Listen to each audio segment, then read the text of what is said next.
সম্মানিত দিনী ভাই ও বোন, আজ আমি আপনাদেরকে এমন একটি দোয়ার কথা বলে দিব। এই দোয়াটি পাঠ করিলে স্বয়ং ফিরিস্তারা পর্যন্ত ভয় পেয়ে যায়। সুবহানাল্লাহ। রাতে তাহাজ্জুদ নামাজ পড়ে এই ছোট্ট দোয়াটি মাত্র 7 বার যদি পাঠ করিতে পারেন, আপনার কপাল খুলে যাবে, ভাগ্য পরিবর্তন হয়ে যাবে। আপনি আল্লাহ তাআলার কাছে যা চাইবেন আল্লাহ তাআলা আপনাকে তাই দান করিবেন। যে দোয়াই করবেন সাথে সাথে আপনার দোয়া কবুল আর মঞ্জুর করে নেবেন। সুবহানাল্লাহ।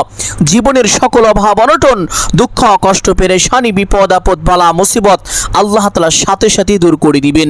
বিশেষ করে যারা ঋণগ্রস্ত আছেন, আপনার ঋণের পরিমাণ যদি লক্ষ কোটি কোটি টাকাও হয়ে থাকে, তবুও মহান আল্লাহ তাআলার সাথে সাথে কুদরতিভাবে আপনার সমস্ত ঋণ পরিশোধ করার ব্যবস্থা করে দিবেন। আপনি অবাক হয়ে যাবেন, আশ্চর্য হয়ে যাবেন। আল্লাহ তাআলা এই আমলের বরকতে আপনাকে এমন এমন জায়গা থেকে রিজিক দান করিবেন যা আপনি কখনো কল্পনাও করতে পারেননি। সুবহানাল্লাহ। সম্মানিত দিনী ভাই বোন, এই ছোট্ট দোয়াটি এতটাই পাওয়ারফুল, এতটাই শক্তিশালী, একটি ছোট্ট ঘটনা শুনলে অবাক হয়ে যাবেন, আশ্চর্য হয়ে যাবেন। এক হাদিসের মধ্যে এসেছে, এক ব্যক্তি এই দোয়াটি একবার পাঠ করেছিল। দোয়াটি পাঠ করার সাথে সাথে ফিরিস্তারা ভয় পেয়ে গেল, আতঙ্কিত হয়ে গেল। অতঃপর ফিরিস্তারা আল্লাহ তাআলার দরবারে চলে গেল, গিয়ে আরজ করলো, হে আল্লাহ, আপনার অমুক বান্দা এই দোয়াটি পাঠ করেছে, আমরা ভয় পেয়ে গিয়েছি, আতঙ্কিত হয়ে গিয়েছি, তার আমল নামায় কি লিখবো কোনো কিছুই তো বুঝতে পারছি না। মহান আল্লাহ তাআলা তখন ওই ফিরিস্তাদেরকে বললেন, ও আমার ফিরিস্তারা শোনো, আমার ওই বান্দা যেই দোয়াটি পাঠ করেছে এই দোয়ার বিনিময় তোমরা লিখে শেষ করতে পারবা না, অতএব এই দায়িত্ব আমার। ও আমার ফিরিস্তারা, তোমরা জেনে রাখো, তোমরা সাক্ষী থাকো, আমি আমার এই বান্দাকে নিজ কুদরতি হাতে পুরস্কৃত করব। ও আমার ফিরিস্তারা, দোয়ার বিনিময় লেখার দরকার নেই, বান্দা দোয়াটি যেভাবে পাঠ করেছে তার আমল নামায় ঠিক এভাবেই লিখে রাখো।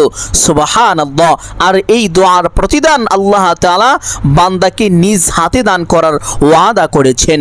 সম্মানিত দিনী ভাই বোন, রাতে তাহাজ্জুদ নামাজের সেজদায় বিশেষভাবে এই দোয়াটি 7 বার যদি পাঠ করিতে পারেন, আল্লাহ তাআলার পক্ষ থেকে অজস্রভাবে বৃষ্টির মতো গায়েবী সাহায্য চলে আসবে। সকল প্রকার কষ্ট, দুঃখ, পেরেশানি, অভাব অনটন সাথে সাথে দূর হয়ে যাবে। সুবহানাল্লাহ।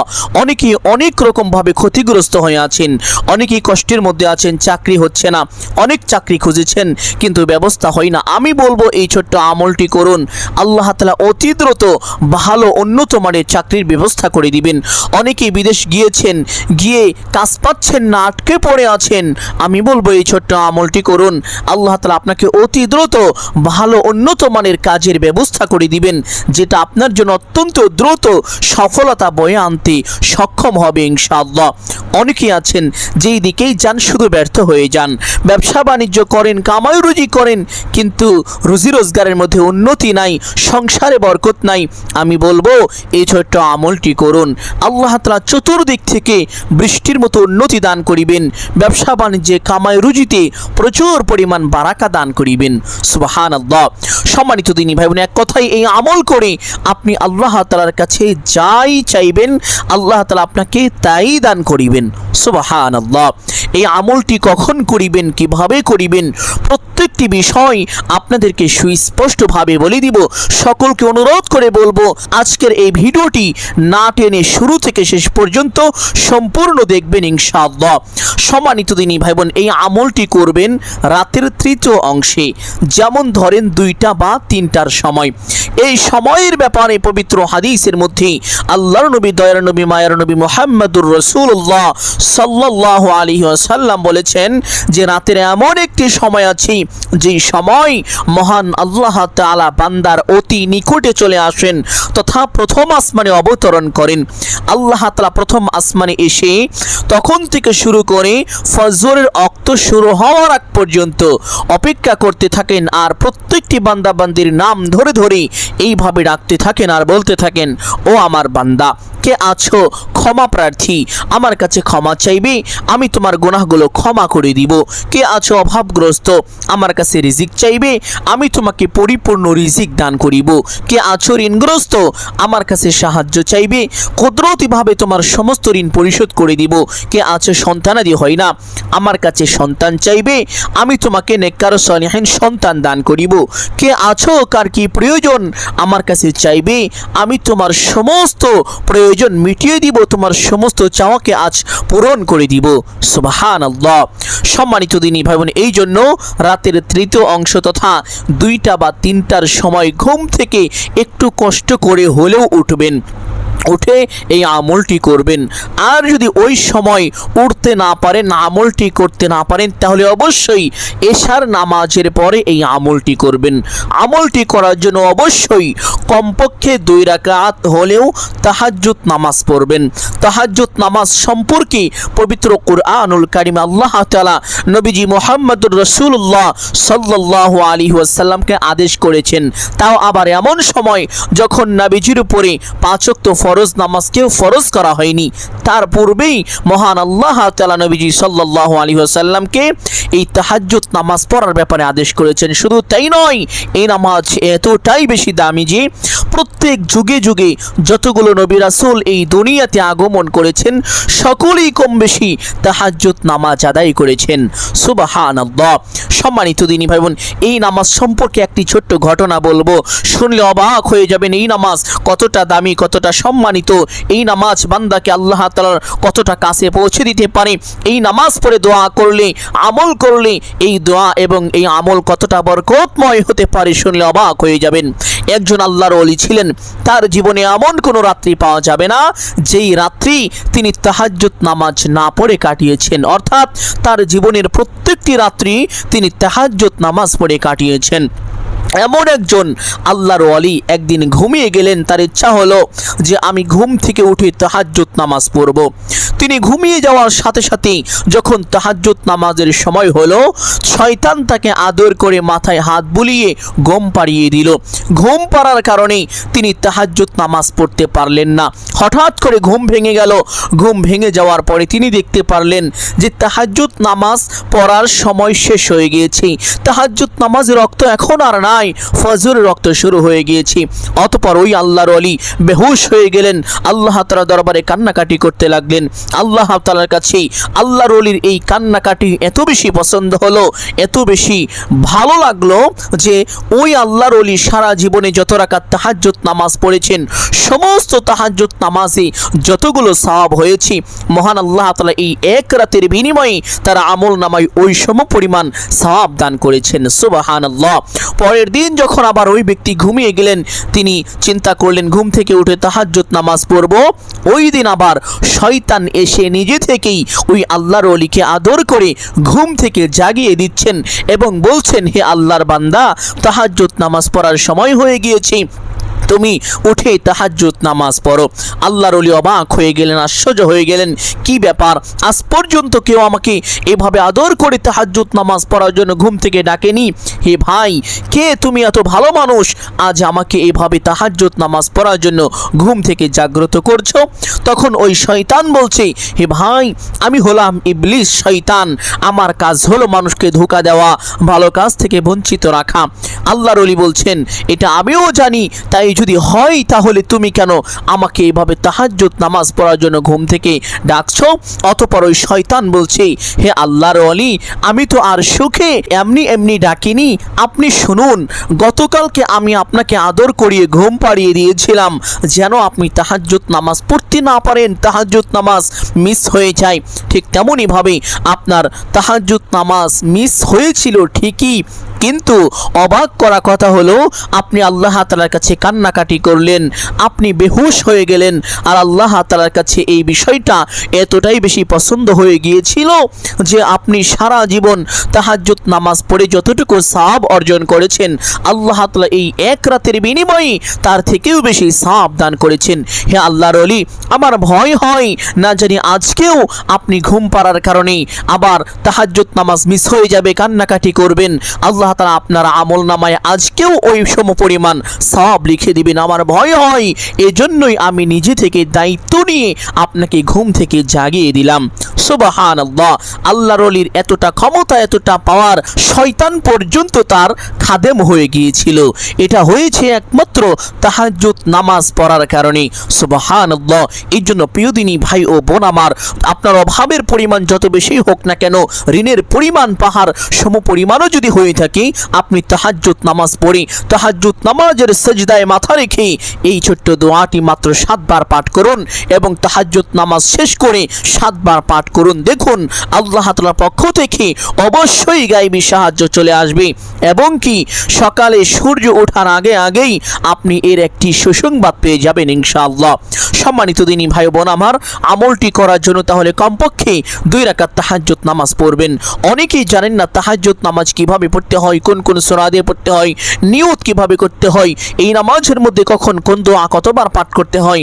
অনেকেই বলেন তাহাজ্জুদ নামাজ 8 রাকাত পড়তে হয়, অনেকেই বলেন 12 রাকাত পড়তে হয়। এর কম বেশি পড়লে হবে কি হবে না, এই বিষয়গুলো অল্প সময়ের মধ্যে আপনাদেরকে বলে দিচ্ছি।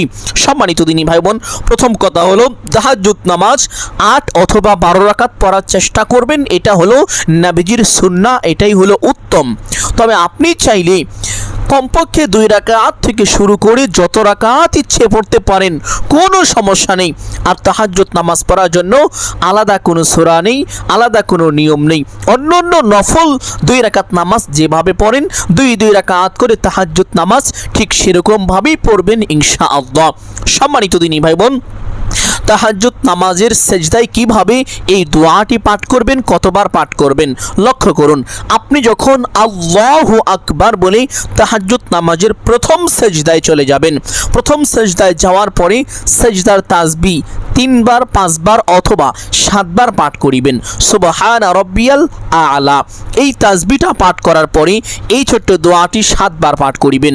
দোয়াটি হলো ইয়া রাব্বি লাকাল হামদু কামা ইয়ানবাগি লিজালালি ওয়াজহিকা ওয়া লিআযীমি সুলতানিকা। সম্মানিত দিনী ভাই বোন, দোয়াটি 7 বার পাঠ করা শেষ করে আল্লাহু আকবার বলে সোজা হয়ে বসে পড়বেন। বসে 2 সেজদার মাঝখানে 3টি বাক্যের একটি ছোট্ট দোয়া। দোয়াটি বড় আছে, যদি সম্পূর্ণ দোয়াটি পারেন, মুখস্থ থাকে তাহলে পাঠ করবেন। যদি না থাকে, এই দোয়ার 3টি বাক্য অবশ্যই পড়বেন। এই দোয়াটি নবীজি সাল্লাল্লাহু আলাইহি সাল্লাম কোনো নামাজেই মিস করেননি। প্রত্যেক নামাজে 2 সেজদার মাঝখানে বসে এই দোয়াটি পাঠ করতেন। দোয়াটি হলো আল্লাহুম্মা গফিরলি ওয়ারহামনি ওয়াহদিনি ওয়াআফিনি ওয়ারযুকনি। যদি এই সম্পূর্ণ দোয়াটি পাঠ করা কষ্ট হয়ে যায়, 3টি বাক্য আল্লাহুম্মা গফিরলি ওয়ারহামনি ওয়ারযুকনি অবশ্যই একবার পাঠ করিবেন। এই দোয়াটির অর্থ হলো আল্লাহুম্মা গফিরলি, হে আল্লাহ আপনি আমাকে ক্ষমা করে দিন, ওয়ারহামনি আমার উপরে দয়া করুন, ওয়ারযুকনি এবং আমাকে রিজিক দান করুন। সুবহানাল্লাহ। চমৎকার ছোট্ট দোয়াটি একবার পাঠ করিবেন। দোয়াটি পাঠ করা শেষ করে আবার আল্লাহু আকবার বলে সেজদায় যাবেন। সেজদায় গিয়ে সেজদার তাসবিহ কমপক্ষে 3 বার, চাইলে 5 বার অথবা 7 বার পাঠ করিবেন। সেজদার তাসবিহ পাঠ করার পরে আবার সেই দোয়াটি 7 বার, ইয়া রাব্বি লাকাল হামদু কামা ইয়ানবাগি লিজালালি ওয়াজহিকা ওয়া লিআযীমি সুলতানিকা। এইভাবে প্রত্যেক সেজদার মধ্যে ছোট্ট দোয়াটি 7 বার করে করে পাঠ করিবেন ইনশাআল্লাহ।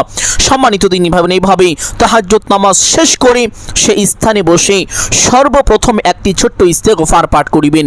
এই ইস্তেগফারের ব্যাপারে পবিত্র হাদিসের মধ্যে এসেছে, যেই ব্যক্তি দুনিয়ায় এই ইস্তেগফার বেশি বেশি পাঠ করে, আল্লাহ নবী সাল্লাল্লাহু আলাইহি ওয়াসাল্লাম বলেছেন আল্লাহ তাআলা তাকে 3টি পুরস্কার দান করেন। 1 নম্বর পুরস্কার, আল্লাহ তাআলা তার গুনাহ খাতা মোচন করে দেন। 2 নম্বর পুরস্কার, তার অভাব অনটন দুঃখ কষ্ট পেরেশানি দূর করে দেন। 3 নম্বর পুরস্কার, আল্লাহ তাআলা তাকে অকল্পনীয়ভাবে রিজিক দান করেন। অর্থাৎ ওই ব্যক্তি এমন এমন জায়গা থেকে রিজিক প্রাপ্ত হয় যা সে কখনো কল্পনাও করতে পারেনি। সুবহানাল্লাহ। সম্মানিত দিনী ভাই বোন আমার, আপনি যদি আল্লাহ তাআলার পক্ষ থেকে অকল্পনীয়ভাবে রিজিক পেতে চান, তাহলে উঠতে বসতে চলতে ফিরতে যখনই সময় পাবেন এই ইস্তেগফারটি বেশি বেশি পাঠ করিবেন। ইস্তেগফারটি হলো আস্তাগফিরুল্লাহাল্লাযী লা ইলাহা ইল্লা হুয়াল হাইয়ুল কাইয়্যুম ওয়া আতুবু ইলাইহি। আর যদি এই ইস্তেগফারটি পাঠ করা কষ্ট হয়ে যায়, তাহলে এই ছোট্ট ইস্তেগফারটি পাঠ করিবেন, আস্তাগফিরুল্লাহ ওয়া আতুবু ইলাইহি। ইস্তেগফারটি আমলের সময় কমপক্ষে 7 বার পাঠ করিবেন। ইস্তেগফারটি 7 বার পাঠ করা শেষ করে একটি ছোট্ট দুরূদ 7 বার পাঠ করিবেন। এই দুরূদের ব্যাপারে পবিত্র হাদিসের মধ্যে এসেছে, আল্লাহ নবী সাল্লাল্লাহু আলাইহি ওয়াসাল্লাম বলেছেন, যে ব্যক্তি দুনিয়াতে এই দুরূদ যত বেশি পাঠ করবে, ওই ব্যক্তি কাল হাসরের ময়দানে আমি রাসূলের তত বেশি নিকটবর্তী হবে। ওই ব্যক্তির চেহারা দিয়ে কাল হাসরের ময়দানে নূর চমকাতে থাকবে। নবীজি সাল্লাল্লাহু আলাইহি ওয়াসাল্লাম তাকে দেখে খুব সহজেই চিনতে পারবেন। সুবহানাল্লাহ। শুধু তাই নয়, আরেকটি হাদিসের মধ্যে নবীজি বলেন, যেই ব্যক্তি দুনিয়ায় এই দুরূদ বেশি বেশি পাঠ করবে, ওই ব্যক্তির জন্য কাল হাসরের ময়দানে আল্লাহ তাআলার দরবারে সুপারিশ করাটা আমি রাসূলের উপরে ওয়াজিব হয়ে যাবে। সুবহানাল্লাহ। এতেও শেষ নয়, নবীজি বলেন, যেই ব্যক্তি একবার আমি রাসূলের উপরে এই দুরূদ পাঠ করে, আল্লাহ তাআলা ওই ব্যক্তির উপরে সাথে সাথে কমপক্ষে 10টি রহমত নাজিল করেন, তার আমল নামায় কমপক্ষে 10টি নেকি দান করেন, তার জীবন থেকে কমপক্ষে 10টি গুনাহ খাতা ক্ষমা করে দেন, এবং আল্লাহ তাআলা তার মনের বড় বড় 10টি কমপক্ষে আশা পূরণ করে দেন, এবং তাকে বড় বড় কমপক্ষে 10টি বিপদ থেকে আল্লাহ তাআলা নিজ কুদরতি হাতে হেফাজত করে নেন। সুবহানাল্লাহ। সম্মানিত দিনী ভাই বোন, আর সেই ছোট্ট দুরূদটি হলো, আল্লাহুম্মা সাল্লি আলা মুহাম্মাদিন নাবিয়্যিল উম্মি ওয়া আলা আলিহি ওয়া সাল্লিম তাসলিমা। এই দুরূদের আরেকটি বিশেষ ফজিলত রয়েছে, তা হলো, যেই ব্যক্তি শুক্রবার আসর নামাজের পরে আসর নামাজ যে স্থানে পড়বে, সেই স্থানে বসে অনর্থক দুনিয়াবি কথাবার্তা না বলে এই দুরূদটি একাধারে 80 বার পাঠ করবে, আল্লাহ তাআলা তার 80 বছরের গুনাহ খাতা ক্ষমা করে দিবেন, এবং 80 বছর নফল ইবাদত করলে যেই পরিমাণ সওয়াব হয়, ওই পরিমাণ সওয়াব আল্লাহ তাআলা তার আমল নামায় দান করে দিবেন। সুবহানাল্লাহ। এই জন্য চেষ্টা করিবেন কমপক্ষে শুক্রবার আসর নামাজের পরে 80 বার দুরূদটি পাঠ করার জন্য। আর যদি আমলের সময় এই দুরূদটি পাঠ করিতে না পারেন, কষ্ট হয়ে যায়, তাহলে ছোট্ট দুরূদ সাল্লাল্লাহু আলাইহি ওয়াসাল্লাম কমপক্ষে 7 বার পাঠ করিবেন। দুরূদটি পাঠ করা শেষ করে একটি ছোট্ট দোয়া পাঠ করিবেন।